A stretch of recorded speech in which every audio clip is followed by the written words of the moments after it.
Britain की सियासत में घमासान मचा हुआ है। पिछले कुछ दिनों से बोरिस जॉनसन की कुर्सी पर खतरा मंडरा रहा था। जॉनसन के खिलाफ उनकी पार्टी में ही बगावत हो गई थी, जिसके बाद आज बोरिस जॉनसन ने अचानक एक बड़ा ऐलान कर दिया, जिसने सभी को चौंका दिया। क्योंकि कुछ समय पहले तक बोरिस जॉनसन कुछ और ही दावा कर रहे थे। क्या है बोरिस का ऐलान और क्यों मचा है ब्रिटेन में घमासान, देखिए इस रिपोर्ट में।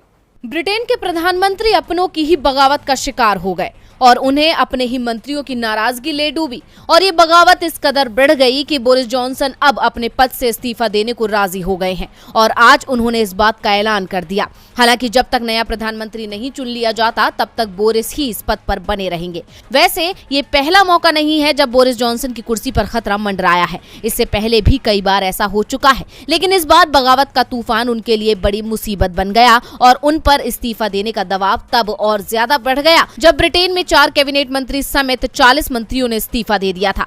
बता दें कि बीते दिन मंगलवार को वित्त मंत्री ऋषि सुनक और स्वास्थ्य मंत्री साजिद जाविद ने इस्तीफा दे दिया था। इसके बाद तो इस्तीफे की झड़ी लग गई। हालांकि इससे पहले जब उनके कैबिनेट मंत्रियों ने बोरिस को इस्तीफा देने की सलाह दी थी तो बोरिस ने ऐसा करने से साफ इनकार कर दिया था। उन्होंने कहा था कि अगर वो इस्तीफा दे देंगे तो आने वाले चुनाव में पार्टी को नुकसान उठाना पड़ेगा, इसलिए उनका पद पर बने रहना जरूरी है। इतना ही नहीं, इस्तीफे की सलाह देने वाले मंत्री को बर्खास्त ही कर दिया गया, जिसके बाद उन पर दबाव और ज्यादा बढ़ गया और आखिरकार उन्हें इस्तीफे का ऐलान करना ही पड़ा। बता दें कि इस पूरी बगावत की वजह क्रिस पिंचर है। दरअसल क्रिस पिंचर यौन उत्पीड़न समेत कई मामलों में आरोपी थे। बावजूद इसके उनको कैबिनेट और पार्टी में प्रमोट कर दिया गया। इसके बाद वित्त मंत्री ऋषि सुनक और स्वास्थ्य मंत्री साजिद जाविद ने इस्तीफा सौंप दिया था।